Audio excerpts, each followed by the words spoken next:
ایک وقت تھا جب آرٹیفیشل انٹیلیجنس سے ہماری توقع صرف اتنی ہوتی تھی کہ وہ سوال کا درست جواب دے دے، مگر 2026 میں اے آئی اس مرحلے سے آگے بڑھ چکا ہے۔ اب بات صرف جواب دینے کی نہیں رہی بلکہ انسانی کیفیت کو سمجھنے کی ہو چکی ہے۔ اسی تبدیلی کی جھلک CES میں متعارف ہونے والے ایموشنل سپورٹ روبوٹس میں نظر آتی ہیں، جہاں مشینیں الفاظ کے ساتھ ساتھ لہجے، خاموشی اور چہرے کے تاثرات کو بھی معنی دینے کی کوشش کر رہی ہیں۔ یہ روبوٹس اس حقیقت کو سامنے رکھ کر بنائے جا رہے ہیں کہ انسان ہمیشہ اپنی کیفیت الفاظ میں بیان نہیں کر پاتا۔ کبھی آواز میں ہلکی سی لرزش ہوتی ہے، کبھی جملوں کے درمیان غیر معمولی وقفہ، اور کبھی چہرے پر ایسا تاثر جو کہے بغیر بہت کچھ بتا دیتا ہے۔ جدید AI سسٹمز ان غیر لفظی اشاروں کو ڈیٹا کی صورت میں پڑھتے ہیں اور انہی کی بنیاد پر رد عمل دیتے ہیں۔ یہی وہ نقطہ ہے جہاں ایموشنل سپورٹ روبوٹس محض اسمارٹ مشین نہیں رہتے بلکہ انسانی تعامل کے نئے اوزار بن جاتے ہیں۔ CES میں پیش کیے گئے کئی روبوٹس کو خاص طور پر بزرگ افراد کے لیے ڈیزائن کیا گیا ہے۔ دنیا کے مختلف معاشروں میں عمر رسیدہ افراد تنہائی کا شکار ہو رہے ہیں۔ ایسے میں ایک ایسا روبوٹ جو روزانہ بات چیت کر سکے، مزاج میں تبدیلی کو محسوس کرے اور ضرورت پڑنے پر اہل خانہ یا نگہداشت کرنے والوں کو اطلاع دے سکے، ایک عملی سہارا بن سکتا ہے۔ یہ روبوٹس نہ تو خاندان کی جگہ لیتے ہیں اور نہ ہی انسانی رشتوں کا متبادل بنتے ہیں، مگر وہ اس خلا کو کم ضرور کرتے ہیں جو تنہائی پیدا کرتی ہے۔ بچوں کے لیے بنائے جانے والے ایموشنل سپورٹ روبوٹس کا مقصد بالکل مختلف ہے۔ بہت سے بچے دباؤ، خوف یا الجھن کو واضح الفاظ میں بیان نہیں کر پاتے۔ ایسے میں یہ روبوٹس بچوں کے لہجے، رویے اور رد عمل سے اندازہ لگانے کی کوشش کرتے ہیں کہ بچہ کس کیفیت سے گزر رہا ہے۔ پھر وہ یا تو نرم انداز میں گفتگو کرتے ہیں، کھیل یا سرگرمی کے ذریعے توجہ ہٹاتے ہیں، یا والدین کو بروقت آگاہ کرتے ہیں۔ اس طرح ٹیکنالوجی نگرانی کے بجائے مددگار ساتھی کا کردار ادا کرتی ہے۔ ذہنی دباؤ اور اضطراب کے شکار افراد کے لیے ایموشنل سپورٹ روبوٹس کا استعمال ایک حساس مگر امید افزا پیش رفت ہے۔ تحقیق بتاتی ہے کہ بعض اوقات انسان اپنی بات کسی ایسے سامع کے سامنے زیادہ آسانی سے رکھ دیتا ہے جو اسے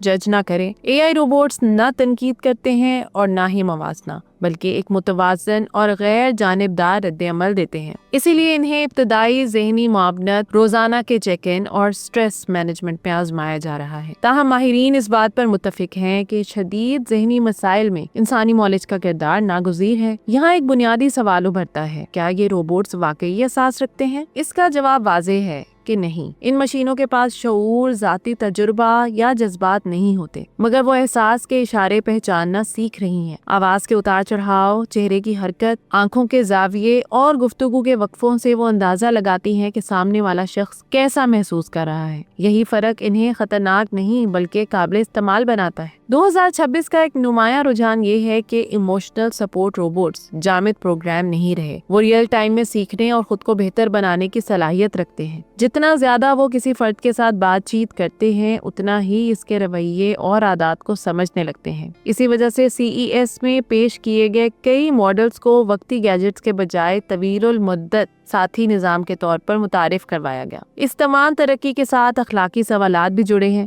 سب سے اہم سوال شفافیت کیا ہے؟ کیا صارف کو واضح طور پر بتایا جا رہا ہے کہ وہ ایک مشین سے بات کر رہا ہے؟ دوسرا سوال ڈیٹا کے تحفظ کا ہے۔ جذباتی گفتگو کہاں محفوظ ہو رہی ہے اور اس تک کس کی رسائی ہے؟ 2026 میں یہ ذمہ دار کمپنیاں اس بات پر زور دے رہی ہیں کہ ایموشنل سپورٹ روبوٹس کے استعمال کے ساتھ سخت ڈیٹا پرائیویسی، واضح حدود اور انسانی نگرانی لازمی ہونی چاہیے۔ آخر میں یہ کہنا بجا ہوگا کہ ایموشنل سپورٹ روبوٹس انسان کی جگہ لینے نہیں آ رہے بلکہ اس کی زندگی کے کچھ مشکل لمحات میں سہارا دینے کی کوشش کر رہے ہیں۔ یہ مشینیں احساس نہیں رکھتی مگر احساس کو پڑھنا سیکھ رہی ہیں، اور ایک ایسی دنیا میں جہاں تنہائی اور ذہنی دباؤ بڑھ رہا ہے، یہی صلاحیت ان کی سب سے بڑی افادیت بن سکتی ہے۔ تو یہ تھی آج کی ویڈیو۔ امید کرتی ہوں آپ کو آج کی ویڈیو بہت انفارمیٹیو اور دلچسپ لگی ہوگی۔ تختی آن لائن کو دیکھتے رہیے اور مجھے اجازت دیجیے۔ اللہ حافظ۔